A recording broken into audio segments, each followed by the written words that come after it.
আমি ধন্যবাদ জ্ঞাপন করছি মেসার্স আব্বাস হোটেল, আমাদের বিখ্যাত একটা হোটেল আমাদের খুলনার মধ্যে।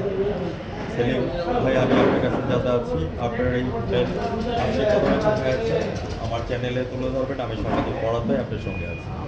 আমার হোটেলের বয়স হচ্ছে 85 বছর চলছে।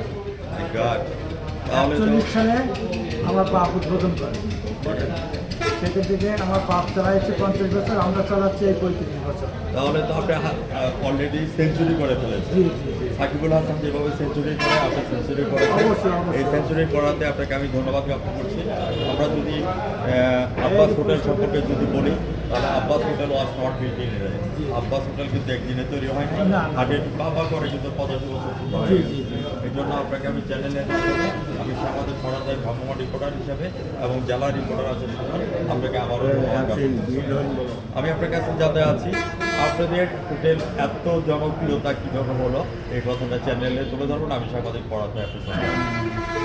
সমস্যা ছিল আমাদের আব্বা আমাদের এইখানে খাসি নিজেরই জমি করে, আচ্ছা, নিজেরই জমি করে আমরা এই মোটামুটি রান্না বাড়া ছাগল কেনাও খাসি কেনাও আমরা কিনে আমরা নিজেরই জমি করি, নিজেরই জমি করে রান্না বাড়াও সব কিছু আমরা করি। আর আমাদের বিশিষ্ট হচ্ছে রান্নার মানে চুই জাল আছে, যেটা আমি নিজেও খেয়েছি। আমি এই চুই জালটা আমাদের বাংলাদেশে কেউ চিনত না। এই চুই জালটা একমাত্র আমার আব্বাই চিনত এবং ভালোরের থেকে এই চুই জাল কী জিনিস এটি আমার আব্বাই দেখে আসে।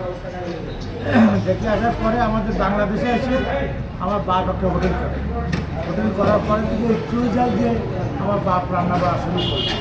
রান্না বাড়া শুরু করার থেকে আমাদের রান্নার কোয়ালিটিটা আসলে সম্পূর্ণ ভিন্ন। যদি বলেন কেমন, আমরা যেমন রসুন ব্যবহার, পেঁয়াজ ব্যবহার করি, কোনো পানি ব্যবহার করি, আমরা সম্পূর্ণ রান্না করা আমাদের নিজেদের কৌশলে আমাদের পাকের টেস্টটা আমরা নিয়ে আসি। আর আমাদের একদিনে এত বড় হয়নি, আস্তে আস্তে আস্তে আস্তে আস্তে আস্তে আস্তে আস্তে হাটে একটু পা করে কিন্তু আজকে। জি জি জি, এইভাবে আস্তে আস্তে আমাদের এখন এই প্রতিদিন আমি দেখি একবারে আপনার হোটেলের মধ্যে কোথাও জায়গা পর্যন্ত মানুষ পায় না পাই না।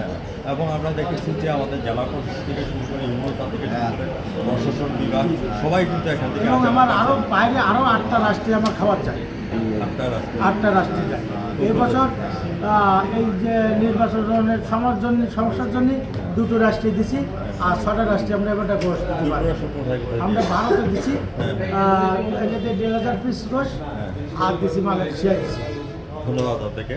ভিউয়ার্স যারা আমার চ্যানেলের সামনে আছেন, যারা জামাইবাবু নতুন বিয়ে করেছেন, শ্বশুরবাড়ি যাওয়ারে অন্তত পক্ষে পার্সেল অন্তত পক্ষে 100% নিয়ে যাবেন শ্বশুরবাড়িতে, তাহলে জামাই আদর পাওয়া যাবে। চুইজাল কি, তাহলে এটা প্রমাণ করে দিচ্ছে আমাদের চুইজাল হোটেল আব্বাস হোটেলে। আমি আপনাকে তো সেক্ষেত্রে আমি আপনার কাছে জানতে চাচ্ছি, আপনি এই পর্যন্ত টিভি চ্যানেলে কখনো সাক্ষাৎকার দিয়েছেন কিনা? হ্যাঁ দিচ্ছি অনেক। অনেক সাক্ষাৎকার দিয়েছেন। আজকে যে আপনার চ্যানেলে সাক্ষাৎকার আমার এই শাখায় হচ্ছে অরিজিনাল শাখা, এই শাখা ছাড়া আমার আর কোনো শাখা শাখা নেই। নেই। অন্য অন্য জায়গায় অনেক নাম ব্যবহার করতে, কিন্তু আসলে ওইগুলো আমাদের না। আজকে যে আপনি ব্রাইটিও 39 চ্যানেলে সাক্ষাৎকার দিচ্ছেন এবং প্রথম দিকতে আপনার কাছে অনুভূতি কেমন লাগছে? খুব ভালো, খুব ভালো।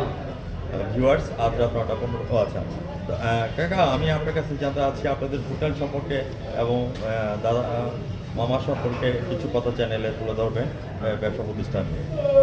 কেমন লাগছে? আমি বলবো হ্যাঁ, হ্যাঁ অনেক ভালো, রাইট। আপনার কাছে কেমন লাগছে? আমাদের ভালো লেগেছে। হ্যাঁ, ওনারা অনুষ্ঠান আমাকে যে করতেছে এটি কেমন লাগতেছে? হ্যাঁ না হ্যাঁ, ভালো। সোজাই সেটাই। অবশেষে আমি বিদায় রেখে টানছি।